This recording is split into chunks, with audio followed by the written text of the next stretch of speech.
오늘은 사도행전 14장 8절에서 18절 말씀 본문으로 높은 비전, 낮은 마음, 이런 제목으로 말씀 전하겠습니다. 저희들은 사도행전 13장에서 시작된 바울과 바나바의 첫 번째 선교 여정을 살펴보고 있습니다. 이 바울과 바나바 일행이 수리아에 있는 안디옥 교회로부터 파송을 받고 처음으로는 구브로라는 섬을 들려서 비시디아 안디옥 지역을 방문을 했죠. 이 경로를 우리가 정확하게 알 수는 없지만 저 지도상에 나와 있는 것처럼 아마도 저런 경로를 갔을 것이다 추정을 하게 됩니다. 이 바울은 구브로와 또 비시디아 안디옥 지역을 지날 때 각 지역에 있는 회당을 방문합니다. 거기에서 이제 복음을 전하게 되는데요. 그의 설교를 듣는 사람은 당연히 회당에 모인 유대인들과 하나님을 경외하는 이방인들이었습니다. 그의 복음은 복음에 대한 수용을 하는 사람들 또는 복음에 대해 강렬하게 저항하는 사람들, 이렇게 다양한 반응으로 나타났습니다. 특히 비시디아 안디옥의 회당에서 복음을 전할 때 처음에 반응이 꽤 괜찮았어요. 그래서 이 많은 사람들이 다음 안식일에도 우리에게 말씀을 좀 가르쳐 달라 요청을 했고 바울이 거기에 대해서 동의를 합니다. 다음 안식일이 되었을 때 비시디아 안디옥에 많은 사람들이 바울의 설교를 듣기 위해서 잔뜩 모이게 되었습니다. 그런데 바울을 다 좋아하는 것은 아니었어요. 반대하는 유대인들이 비방하고 공격을 합니다. 결국에 이 일이 계기가 되어서 바울이 이제 떠나게 되죠. 그때 바울이 이 바나바와 함께 이렇게 말합니다. 13장 46절 세번역 성경인데요. 우리는 하나님의 말씀을 당신들에게 먼저 전해야 하였습니다. 그러나 지금 당신들이 그것을 배척하고 영원한 생명을 얻기에 합당하지 못한 사람으로 스스로 판정함으로 우리는 이제 이방 사람들에게로 갑니다. 이제 우리는 이방 사람들에게로 갑니다. 질렸다는 이야기죠. 유대인 당신들의 그런 어떤 협박이나 비방, 여기에 아주 질려버렸다. 그러니 이제 우리는 이 발의 먼지를 털어버리고 이방인들에게 차라리 복음을 전하겠다라고 이야기합니다. 그런데 오늘 본문이 속한 14장의 말씀을 펼쳐놓고 보면 바울과 바나바가 비시디아 안디옥이라고 하는 곳으로부터 이고니온이라고 하는 곳으로 갑니다. 이고니온에서 바울은 다시 유대인의 회당에 들어가요. 참 이상하잖아요. 유대인들 때문에 회당에서 그렇게 쫓겨나기도 하고 또 비방을 당하기도 하고 핍박을 당했는데 또 거기를 가는 겁니다. 왜 이렇게 할까요? 아마도 바울이 자기 민족 유대인들에 대한 애정이 있었기 때문이겠죠.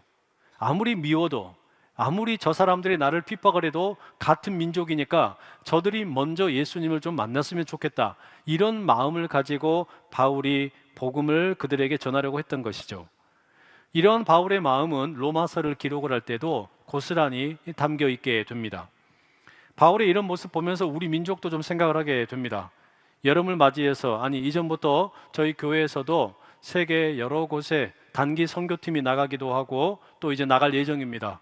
그리고 여러 곳에 있는 선교사님들을 저희들이 후원도 하고 있습니다. 그러나 아무리 많은 이방의 민족들을 섬긴다 하도 우리가 북한을 포기해서는 아니 되겠습니다. 사실 북한은 가까이 하기에는 너무 먼 당신이잖아요.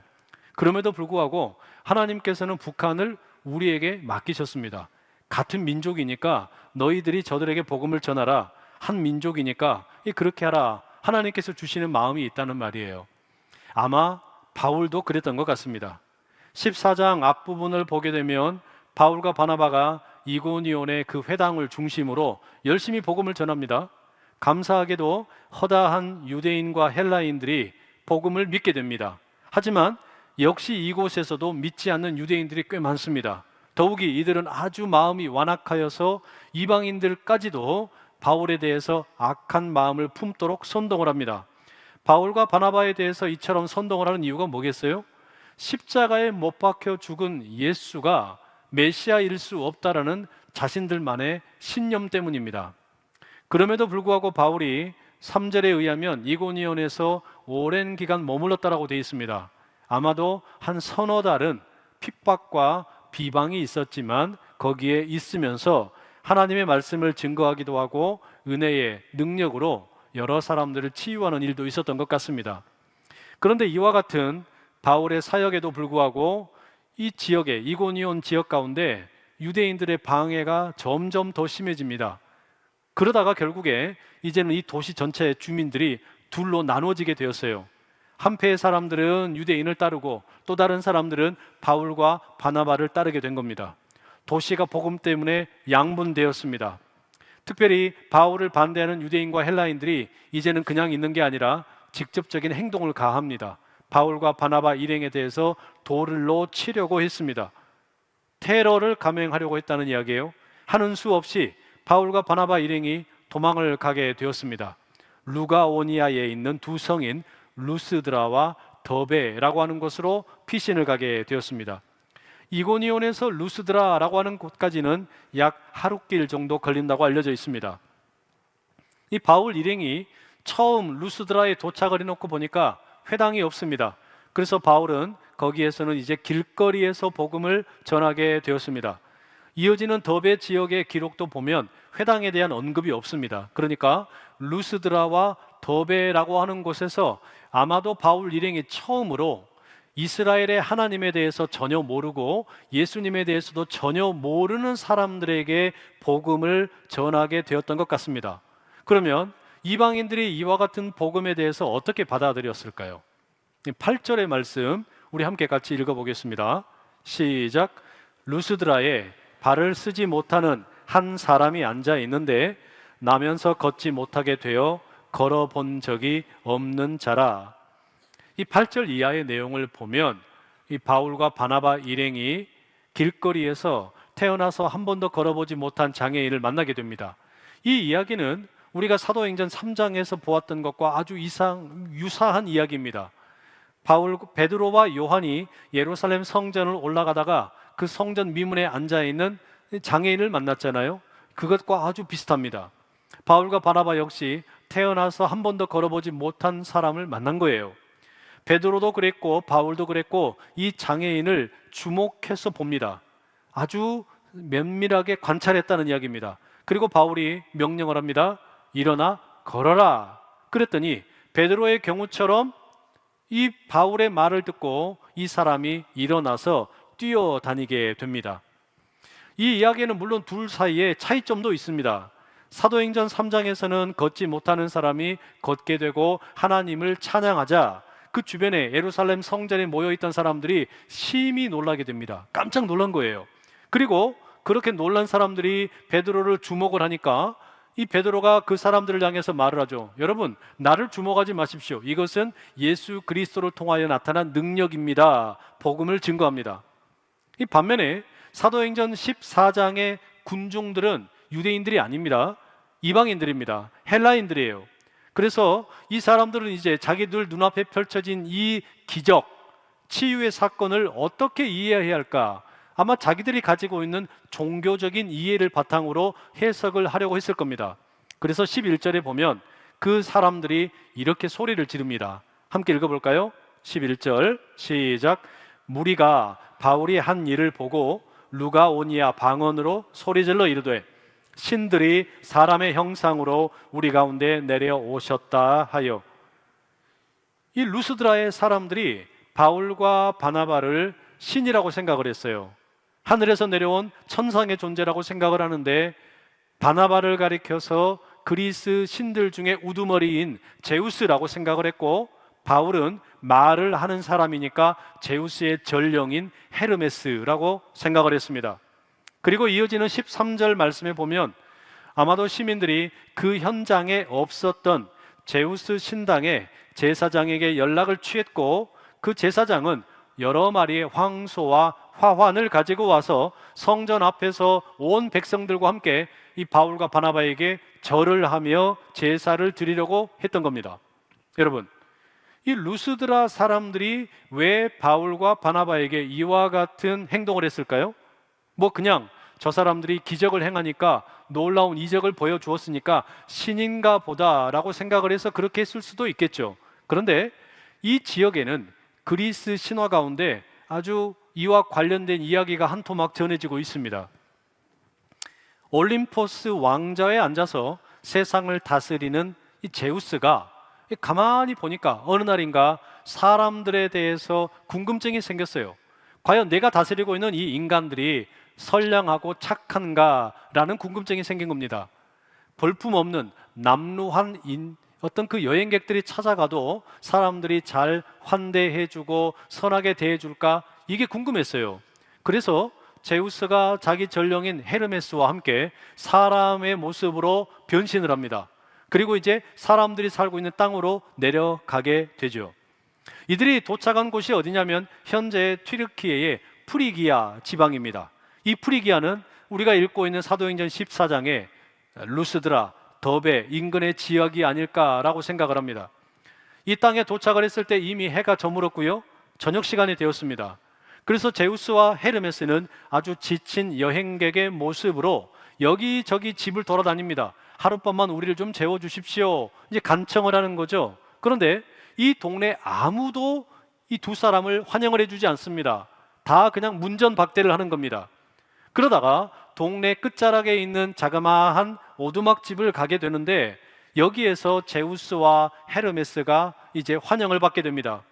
허름하고 오래된 이 집에는 경건한 할머니 바우키스와 할아버지 필레몬이라는 분들이 살고 있었어요. 이 노 부부는 자녀가 없이, 또 가진 것도 별로 없었지만 가진 것을 그 족한 줄로 알고 서로 사랑하면서 살고 있었습니다. 그런 가운데 자신들의 집을 찾아온 이 제우스와 헤르메스를 아주 따뜻하게 최선을 다해서 영접을 하게 됩니다. 이 바우키스 필레몬, 이 부부가 제우스와 헤르메스를 자신들의 집 안으로 안내를 하고 따뜻하게 야채 스프를 끓여서 대접을 하고 달걀과 같은 요리들을 이제 대접을 합니다. 그리고 이 손님들에게 포도주도 아주 정성껏 따라서 대접을 합니다. 그런데 이 노 부부가 가만히 보니까 뭔가가 좀 이상해요. 술을 따라 주는데 이 술병이 다시 또 채워지는 거예요. 술을 좋아하시는 분들 이러면 얼마나 좋겠어요. 마셔도 마셔라 하는데 다시 채워진다면 얼마나 좋습니까? 그래서 이 노 부부가 가만히 보니까 자신들의 집에 방문한 사람들이 그냥 사람이 아니라 천상의 존재라는 것을 깨닫게 됩니다. 그래서 그들에게 절을 하게 되죠. 제우스는 이 노 부부를 이제 데리고 뒷산으로 올라갑니다. 이 노 부부를 제외한 야박한 저 주민들에 대해서는 심판을 내려야겠다라고 말합니다. 그러자 마을 전체가 물에 잠겨서 동네 주민들이 다 죽습니다. 할아버지 할머니는 이 주민들의 죽는 걸 보면서 안타까워하죠. 그런데 자신들이 살고 있던 집이 금빛으로 번쩍이는 아주 웅장한 신전으로 변모하는 것을 또한 봅니다. 제우스가 이 노 부부에게 내가 소원 하나 들어주겠다, 뭐든지 말만 해라. 그때 이 노 부부가 말하기를 우리가 남은 생애 동안에 저 신전을 지키며 살다가 한날 한시에 죽을 수 있게 해달라 소원을 빌고 제우스는 그 바람을 들어주었다, 뭐 그런 이야기예요. 자, 그런데 여러분, 이와 같은 그 신화의 이야기를 우리가 염두에 두고 오늘 본문을 보게 되면 이게 참 재밌어요.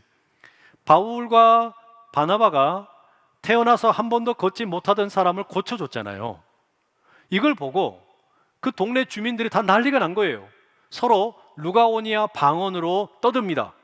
야, 이 사람들은 신이다, 제우스다, 그리고 헤르메스다. 그러면서 어떻게 하는 겁니까? 그들에게 와가지고 막 절을 하고 예배를 드리려고 했단 말이에요. 바울과 바나바는 처음에는 이게 언어 장벽 때문에 이해를 못했어요. 그러다가 자신들을 신으로 여기고 자기들에게 지금 뭔가 예배를 드리려고 한다는 걸 뒤늦게 알고서 어떻게 합니까? 이 오해를 바로 잡아야겠다 싶어가지고 옷을 찢으면서 군중 속에 들어가서 뭐라 그럽니까? 아니 여러분, 도대체 왜 이러시는 겁니까? 저나 바나바나 여러분들과 똑같은 사람입니다. 우리들에게 이렇게 예배 드리지 마십시오. 우린 신이 아닙니다 라고 사람들을 말립니다. 이와 같은 혼란한 와중에 이제 바울이 그 루스드라 사람들에게 말씀을 전하죠. 15절의 일부분을 제가 세번역 성경으로 읽어드릴게요. 우리가 여러분에게 복음을 전하는 것은 여러분이 이런 헛된 일을 버리고 하늘과 땅과 바다와 그 안에 있는 모든 것을 만드신 살아계신 하나님께로 돌아오게 하려는 것입니다. 바울이 지금 자신과 바나바를 신이라고 생각을 하고 예배를 하면서 제물을 바치려고 하는 루스드라 사람들의 행동을 뭐라고 부릅니까? 헛된 일이라 그래요. 당신들 지금 하는 일이 헛된 일이다. 왜 헛된 일이냐? 적어도 두 가지를 생각해 볼 수 있어요. 그 첫 번째는 뭐냐면 신의 분노가 무서워서, 말하자면 제우스와 헤르메스가 노 부부를 제외한 온 동네 사람들을 몰살시켰잖아요. 마치 그것처럼 신의 분노가 두려워서 제물을 바치는 거, 그것은 아주 헛된 일이다 라고 이야기하는 것이고, 또한 두 번째는 신에게 제물을 바쳤더니 노 부부만 여생을 편안하게 보내지 않았습니까? 그것처럼 다른 사람들은 어떻게 되든지 말든지 나 혼자 잘 먹고 잘 살면 된다라고 생각하는 거, 그것도 역시 헛된 일이다. 지금 이 바울이 비판을 하는 겁니다. 달리 말하면 내 기분이 나쁘다고 다른 인간들을 다 몰살시키는 그런 신이라고 하는 것은 두려워할 필요가 없다라고 하는 선포이고요. 동시에 다른 사람들은 어떻게 되든지 다 내버려 두고 나만 잘 먹고 잘 살면 된다라고 가르치는 그런 종교는 그것은 가짜다라는 비판이다, 우리가 말할 수 있습니다. 자, 그런데 여러분, 이와 같은 바울이 비판하는 내용, 헛된 일이라고 하는 거, 이게 성경에만 나오는 이야기는 아닌 것 같아요. 오늘 우리가 사는 이 대한민국 땅에도 이런 일들이 참 많이 벌어지는 것 같습니다. 2021년에 미국의 대표적인 여론조사 기관인 퓨 리서치 센터에서 전 세계, 한국을 포함한 17개 나라, 주로 선진국 나라들을 대상으로 설문조사를 했어요. 한 19,000명을 대상으로 뭘 물어봤냐면, 당신의 삶을 의미 있게 하는 것이 뭡니까? 당신의 삶을 행복하게 만드는 것이 뭡니까? 이렇게 물었어요. 대부분의 나라는 삶을 의미 있게 하는 것, 그 첫 번째 1순위로 꼽은 게 가족이었습니다. 가족이 내 삶을 의미 있게 만든다, 이렇게 대답을 한 거예요. 그런데 한국만 유독 1위를 한 게 뭔 줄 아세요? 물질적 풍요였습니다. 돈이었어요. 한국 사람들은 내 삶을 의미 있게 만들어준 게 뭐냐라고 물었을 때 압도적으로 1위가 돈이었다는 겁니다. 왜 이렇게 됐죠? 어쩌다가 우리나라가 이렇게 됐을까? 참 안타까운 그런 지경에 이르게 되었는데, 이건 여러분 다른 이유가 없죠. 우리 사회 전체가 아주 돈에 미쳐 있기 때문입니다. 다른 건 다 필요 없다. 가족도 필요 없다. 결국에 인생은 독고다이다. 혼자 사는 거다. 그런데 네 혼자 잘 살려면 돈 있으면 최고다. 이렇게만 가르치다 보니까 어린 아이들부터 시작을 해서 어른들까지 모두가 다 이와 같은 잘못된 돈이라고 하는 우상에 빠져 있어요. 돈이 필요 없다는 게 아니라 돈이 우리에게 반드시 유익한 것이고 중요한 것인데, 아니 그래도 그렇지 어떻게 돈이 최고가 될 수 있냔 말이에요. 우리는 지금 무언가 잘못된 우상에 붙들려 있는 거 아닙니까? 돈이 우상이 되어가지고 우리의 삶을 그냥 지배하고 있고, 그 돈에 대한 두려움을 가지고 있고, 그 돈이 다른 사람은 없어도 나만 있으면 된다라는 그와 같은 신화 속에 빠져 있는 거 아니냐는 말이에요. 여러분, 이런 풍토를 우리가 어떻게 바꿀 수 있겠습니까? 가짜 복음입니다. 이와 같은 가짜 우상에 대해서는 진짜 복음이 들어가야만 건강한 가치관이, 건강한 세계관이 사람들의 마음을 변화시켜야만 이게 달라질 수 있는 거지, 다른 방식으로는 이게 방법이 없어요. 바울을 보세요. 바울은 당시에 그릇된 종교 속에 지배를 당하고 있던 사람들에게 분명하게 말합니다. 16절과 17절 세번역 성경인데 우리 한번 같이 읽어보시겠습니다. 시작. 하나님께서는 지나간 세대에는 이방 민족들이 자기네 방식대로 살아가게 내버려 두셨습니다. 그렇지만 하나님께서 자기를 드러내지 않으신 것은 아닙니다. 곧 하늘에서 비를 내려주시고 철을 따라 열매를 맺게 하시고 먹을거리를 주셔서 여러분의 마음을 기쁨으로 가득 채워주셨습니다. 여러분, 하나님께서 사람들에 대해서 내리실 수 있는 최고의 형벌이 뭔 줄 아세요? 로마서에서 바울이 그렇게도 이야기했지만 내버려 두는 겁니다.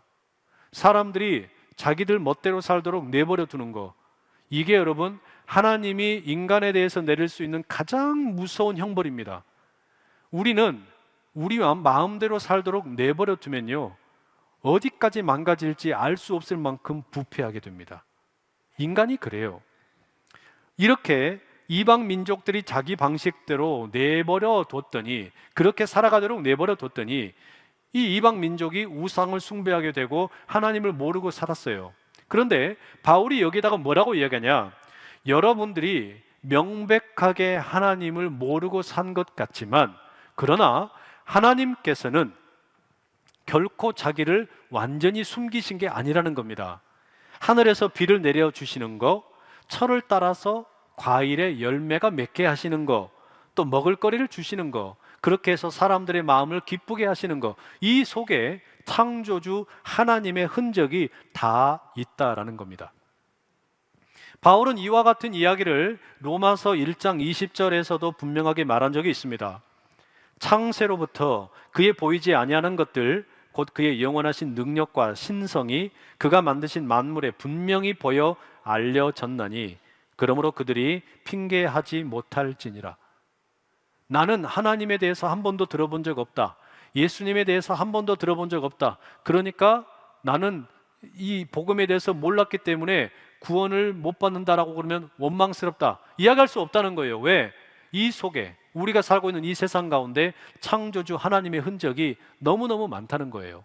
꽃송이 하나가 하나님을 노래하고, 우리가 즐겨 먹는 과일 하나하나가 하나님을 증명하고, 하늘에서 내리는 비가 하나님의 존재를 우리에게 이야기해주고 있다는 겁니다. 그러니 여러분, 바울은 지금 하나님에 대해서 한 번도 들어본 적 없는 사람들, 예수님에 대해서 한 번도 들어본 적 없는 이 루스드라 사람들에게 이렇게 말하는 셈이에요. 여러분은 지금까지 여러분 마음대로 살아왔습니다. 그리고 잘못된 종교의 가르침을 맹신하면서 살아왔습니다. 그러다 보니 이토록 어처구니 없는 일들, 헛된 일들을 하면서 살아왔습니다. 하지만 하나님께서는 여러분이 경험하고 살아가는 모든 삶의 조건들, 하늘에서 내리는 비와 과일과 열매와, 그리고 주변에서 여러분이 지켜보고 있는 모든 동식물들을 통해서 하나님의 존재를 드러내 보여주셨습니다. 그러니 여러분이 정말로 행복하게 바르게 살기를 원한다면 이제 창조주 하나님께로 돌아오십시오. 그렇게 권면을 하는 거예요. 본문에 기록은 없지만 아마 바울은 예수 그리스도에 대해서도 이야기했을 겁니다.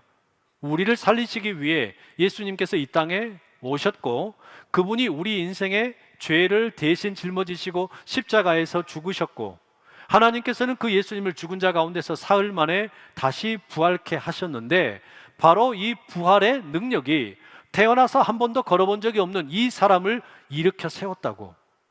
이 부활의 능력이, 예수 그리스도의 이름의 능력이 이 사람을 일으켰다고 아마 이야기했을 겁니다. 그리고 이렇게 덧붙였겠죠. 그러니 우리는 저 신을 두려워하면서 신이 나를 혼낼까 두려워하는 그런 마음으로 살아갈 것도 아니고, 다른 사람들은 어떻게 살든가 말든가 상관없이 나 혼자 그저 배부르게 살면 된다라는 이기적인 마음으로 살 것도 아닙니다. 하나님께서, 예수님께서, 성령님께서 우리에게 가르쳐 주신 세상은 그런 것이 아니라고 분명히 가르치는 겁니다. 이와 같은 과정을 통해서 루스드라에서 많은 믿는 사람들이 생겨나게 되었습니다. 여러분, 이와 같은 역사가 오늘 우리 가운데도 있기를 간절히 축복합니다. 수많은 사람들이 하나님을 멀리하고 예수 그리스도를 멀리하고 잘못된 세상의 어떤 거짓 그 가치관과 세계관 속에 빠져 허우적거리고 있는데, 결국 그들에게 필요한 것은 예수 그리스도인 줄로 믿습니다. 예수 그리스도 이름을 부르게 될 때 우리 개인이 살아나게 되고, 가정이 살아나게 되고, 일터가 살아나고, 우리가 살고 있는 이 도시와 이 민족과 이 모든 세상이 새로워지게 될 줄로 믿습니다. 여러분, 이렇게 이제 복음의 역사가 강하게 나타나면 나타날수록 동시에 이 복음에 대해서 저항하는 사탄의 세력도 함께 막 역사를 합니다. 본문에 보면 비시디아 안디옥과 이고니온 지역에서 많은 유대인 패거리가 루스드라로 몰려옵니다. 아마도 이 루스드라에 예수님을 믿는 사람들이 많아졌다라는 소식을 듣고서 바울에 대해 아마도 해코지를 하려고 모인 것 같아요. 하지만 남의 도시인 루스드라에서 자신들이 직접적으로 바울에게 어떻게 할 수가 없습니다. 그래서 바울을 반대하는 마음을 가지고 저 비시디아 안디옥과 이고니온에서 몰려온 유대인들은 루스드라 사람들을 선동하기 시작을 합니다. 루스드라 사람들 가운데에도 바울에 대해서 뭔가 조금 불편한 사람들이 있었겠죠. 특히 자신들은 이 바울과 바나바를 보고 제우스다, 헤르메스다 생각을 해서 정성을 다해서 예배를 드렸는데 우리가 하는 일이 헛된 일이라고, 우리가 하는 일을 이렇게 비방을 해. 그런 것 때문에 마음이 불편했던 사람들, 이들이 유대인들과 한패가 됩니다. 그리고 바울에 대해서 해코지를 하려고 하는 거예요. 돌멩이를 던집니다. 그래서 바울을 아주 쳐 죽이려고 하는 거예요. 거의 바울이 죽은 줄 알았습니다. 그래서 이 사람들이 바울을 성 바깥으로 내다 던져버립니다. 스데반이 죽는 일에 앞장서면서 돌을 던졌던 이 바울이 이제는 복음 때문에 돌을 맞는 지경에 이르게 되었습니다. 그런데 다행히 바울이 죽지 않았어요. 하나님께서 이 바울을 죽도록 내버려 두지 않으셨습니다. 바울을 통해서 해야 할 일들이 많이 있으셨기 때문에, 바울에게 남겨진 사명이 많았기 때문에 하나님께서는 바울의 생명을 지키십니다. 바울의 제자들이 성 바깥으로 나가서 바울을 둘러서서 함께 기도할 때 바울이 살아나게 됩니다. 그리고 성 안으로 들어와 회복을 하게 되지요. 다음 날 바울은 이제 바나바와 함께 더베 지역으로 떠납니다. 그리고 그 더베에서는 비교적 수월하게 많은 제자들을 얻게 되고 복음을 전하게 되었습니다. 잘 됐잖아요. 그런데 이어지는 바울의 행보가 참 놀랍습니다. 바울은 더베에서 다시 루스드라로, 다음에는 이고니온으로, 다시 비시디아 안디옥으로 가게 됩니다. 자기의 그 복음 전하는 일에 대해서 너무나 미워하는 유대인들이 시퍼렇게 눈을 뜨고 있는 곳인데 거기를 또 가는 거예요. 왜 갈까요? 거기 가면 잘못하면 또 잡힐 수도 있는데, 돌에 맞을 수도 있는데 거기를 왜 또 갑니까? 이유는 딱 하나입니다.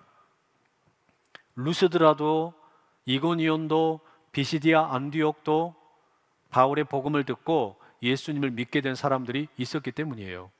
그 도시에 제자들이 생겨났고 교회가 생겨났기 때문에 그들의 믿음을 굳건하게 하기 위해 바울이 다시 찾아갑니다. 그들의 믿음을 든든하게 세우려 합니다. 그리고 이렇게 말해요. 우리가 하나님 나라에 들어가려면 반드시 많은 환난을 겪어야 합니다.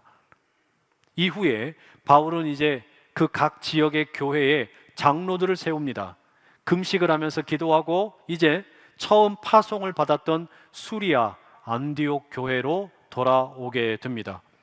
이런 과정을 거쳐서 이 바울과 바나바의 첫 번째 선교 여정이 끝을 맺게 되는 거예요. 여러분, 이 사도행전의 이야기가 어떻습니까? 베드로와 요한, 그리고 스데반과 빌립, 바울과 바나바, 이와 같은 수많은 믿음의 사람들이 다양한 곳에서 또 다양한 사람들에게 복음을 전하는 이야기를 우리가 함께 나누고 있는데 어떻습니까?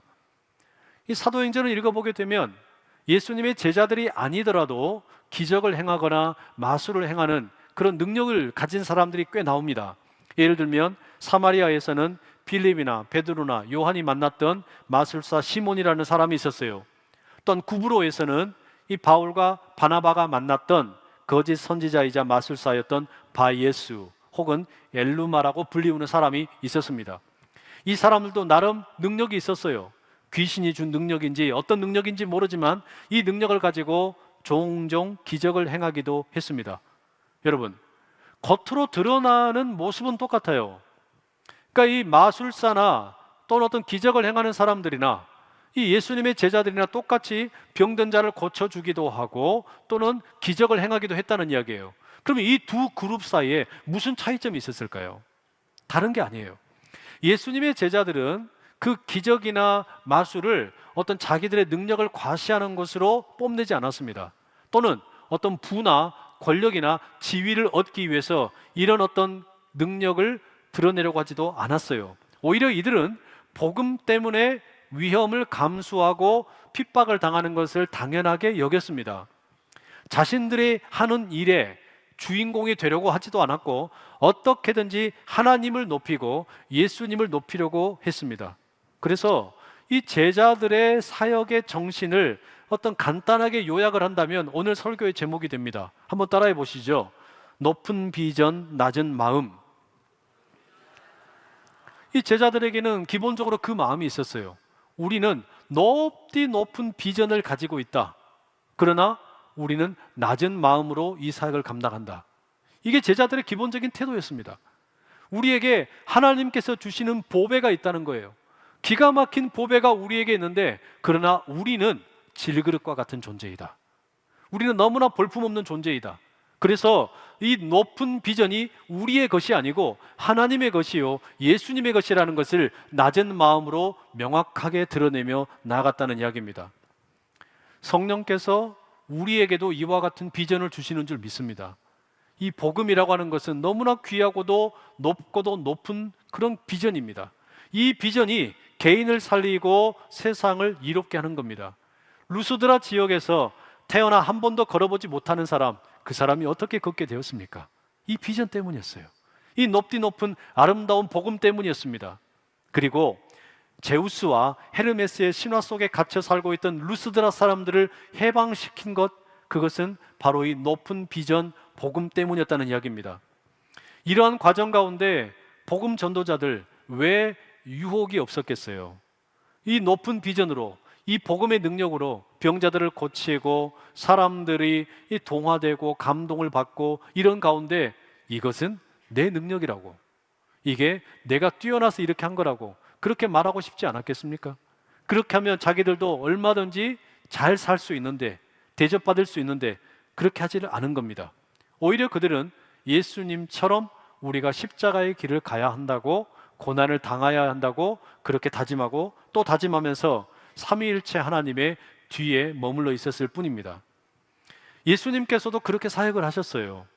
예수님의 공생의 사역을 보면 예수님께서는 하나님 나라의 복음, 높은 비전을 이 땅 가운데 가지고 오셨습니다. 그런데 그 높은 비전을 궁궐에서 전하지 않으시고 오히려 죄인들의 집에 찾아가셔서 죄인들의 친구가 되어 주십니다. 낮은 마음으로 낮은 사람들에게 찾아갔다는 이야기예요. 그리고 주님께서는 이렇게 말씀하셨어요. 수고하고 무거운 짐진 자들아, 다 내게로 오라. 내가 너희를 쉬게 하리라. 나는 마음이 온유하고 겸손하니 나의 멍에를 메고 내게 배우라. 그리하면 너희 마음이 쉼을 얻으리니 이는 내 멍에는 쉽고 내 짐은 가벼움이라 하시니라. 수고하고 무거운 짐진 자들, 왜 우리가 수고하고 무거운 짐을 짊어지면 가는 걸까요? 무언가 높은 비전을 받았는데 우리 역시 마음이 아직 낮아지지를 못해서 그런 건 아닐까 싶습니다. 우리의 마음이 높아지다 보면 우리가 점점 더 수고하는 것에 인정받고 싶고, 또 다른 사람들로부터 더 많은 것에 인정을 받고 싶은 그런 욕구들이 얼마나 많이 생겨나는지 모릅니다. 그런데 예수님 말씀하시는 거예요. 여러분의 그 수고와 헌신을 우리 주님 앞에 가지고 나가게 되면 마음이 온유하고 겸손하신 우리 주님께서 우리의 마음에 쉼을 주시겠다는 겁니다. 이게 다른 게 아니에요. 예수님처럼 낮은 마음을 갖게 도우시겠다는 겁니다. 그 낮은 마음으로 나아가게 되면 우리 모두가 참된 쉼을 누리게 되고, 그 자리 가운데서 하나님께서 주신 높은 비전이 더 아름답게 빛을 발하게 될 줄로 믿습니다. 주님께서는 지극히 높은 비전을 지극히 낮은 마음으로 이 땅 가운데서 보여주셨고, 예수님의 제자들 역시 그렇게 사도행전의 역사를 써내려갑니다. 이제 우리도 그렇게 함께 할 수 있기를 소망합니다. 우리에게 주신 복음은 너무 높은, 지극히 높은 비전입니다. 그러나 이 비전을 담고 있는 우리의 마음은 낮아지고 질그릇 같은 모습이 되어서 누구에게나 어떤 모습으로든지 다가갈 수 있고, 그래서 할 수만 있다면 모든 사람을 예수 그리스도에게로 인도할 수 있는 그런 넉넉한 마음 될 수 있기를 간절히 축복합니다. 우리 교회는 이제 항존직 선거를 앞두고 있어요. 7월 한 달 동안 후보들 접수를 받습니다. 우리에게 꼭 필요한 일꾼, 높은 비전을 낮은 마음에 간직하고 있는 사람들, 그런 사람들이 우리 교회 가운데 훌륭한 리더로 든든히 설 수 있기를 간절히 축복합니다. 기도하겠습니다. 사랑하는 주님, 예수 그리스도의 마음을 우리에게 허락하여 주시옵소서. 하나님 나라의 높고 높은 비전을 전하려 오셨지만 지극히 낮은 마음으로 죄인들의 친구가 되어 주신 것처럼 우리 역시 높은 비전을 낮은 마음 속에 담아 열심히 모든 이들에게 겸손하게 나누게 도와주시옵소서. 예수 그리스도의 이름으로 기도드립니다. 아멘.